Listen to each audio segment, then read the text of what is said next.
بسم اللہ الرحمن الرحیم۔ السلام علیکم ورحمۃ اللہ وبرکاتہ۔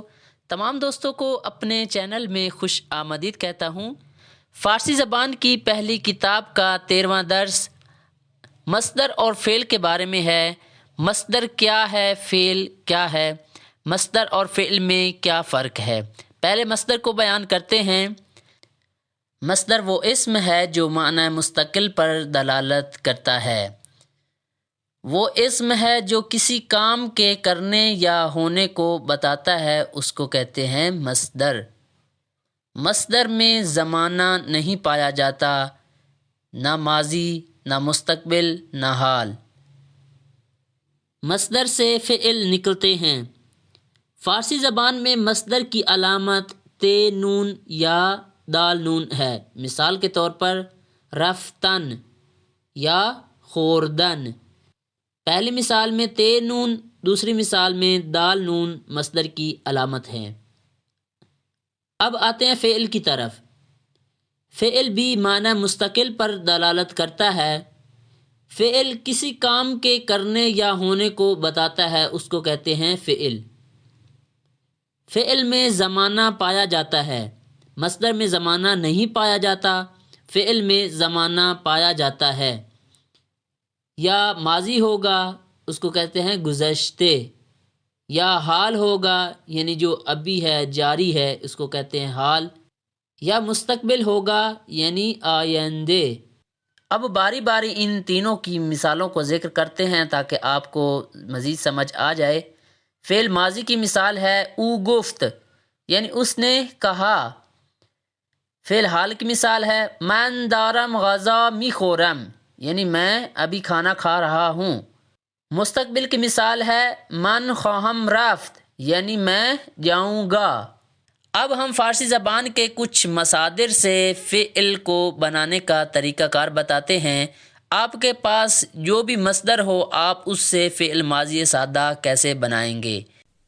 اب ہم مصدر سے فعل ماضی سادہ کو کیسے بنائیں گے، اس کا بہت آسان طریقہ ہے۔ آپ کو بس ذہن میں رکھنا ہے کہ ہم نے مصدر سے کیا چیز حذف کرنی ہے تو ہمارا بن ماضی سادہ بن جائے گا۔ تو ہم نے مصدر سے ان کو حذف کرنا ہے۔ ان کیا ہے؟ یہ جو علامت ہے رفتن، تے کے اوپر جو یہ زبر کی علامت ہے، اس کو ہم نے حذف کرنا ہے پہلے نمبر پر۔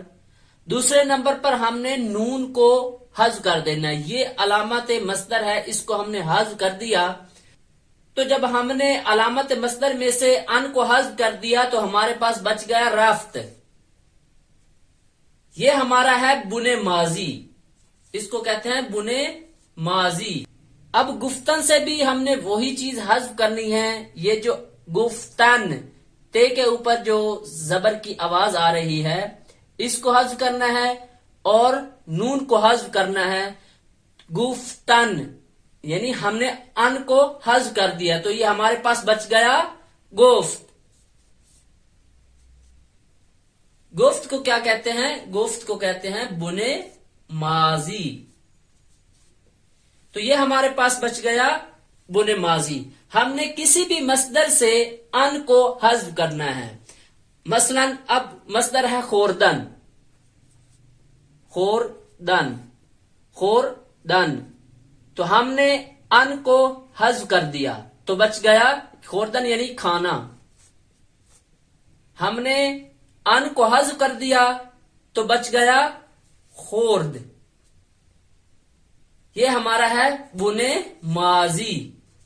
ہم بن ماضی سے فعل ماضی کے مختلف جملے بنا سکتے ہیں۔ اب ہمارے پاس یہ جو بن بچا ہے بن ماضی سادہ، اس سے مختلف جملے بناتے ہیں تاکہ آپ کو مزید سمجھ آ سکے۔ اب ہم نے یہاں پر کچھ بن ماضی سادہ لکھ لیے ہیں، اب ان سے جملے بناتے ہیں۔ او گفت، او گفت یعنی کیا ہوا؟ اس نے، اس کا مطلب ہوا اس نے کہا۔ او گفت، او گفت یعنی اس نے کہا۔ اب ہم نے یہاں پر صرف ایک ہی ضمیر لگائی ہے، وہ ضمیر ہے منفصل۔ ہم نے فعل کے ساتھ ضمیر متصل کا استفادہ نہیں کیا۔ تو یہ جملہ بن گیا او گفت یعنی اس نے کہا۔ اس جملے میں ہم دونوں ضمیروں کا استعمال کریں گے، من رفتم، من ضمیر منفصل اور رفتم میں جو میم ہے یہ ضمیر متصل فاعلی ہے، اس کو کہتے ہیں متصل فاعلی۔ اس کا مطلب ہوا میں گیا۔ اب غور سے جملہ بناتے ہیں، علی غذا خورد، یعنی علی نے کھانا کھایا۔ اب آمد سے جملہ بناتے ہیں، حسن آمد، یعنی حسن آیا۔ تو ہم نے بنے ماضی کے ساتھ ضمیر متصل اور ضمیر منفصل کا استعمال کر کے ماضی سادہ کے جملے بنانے ہیں۔ تو اس کا ترجمہ بھی آپ کو بتا دیا کہ اس کا ترجمہ کیا ہوگا۔ او گفت اس نے کہا، من رفتم میں گیا، علی غذا خورد علی نے کھانا کھایا، حسن آمد حسن آیا، او لباس شست اس نے کپڑے دھوئے۔ تو ناظرین، آج کے درس میں ہم نے فعل ماضی سادہ بیان کیا کہ فعل ماضی سادہ کیسے بنے گا۔ اگر یہ درس آپ کو پسند آیا ہو تو چینل کو لازمی سبسکرائب کریں اور اپنے دوستوں کے ساتھ شیئر کریں۔ انشاءاللہ ملتے ہیں اگلے درس میں۔ والسلام علیکم ورحمۃ اللہ وبرکاتہ۔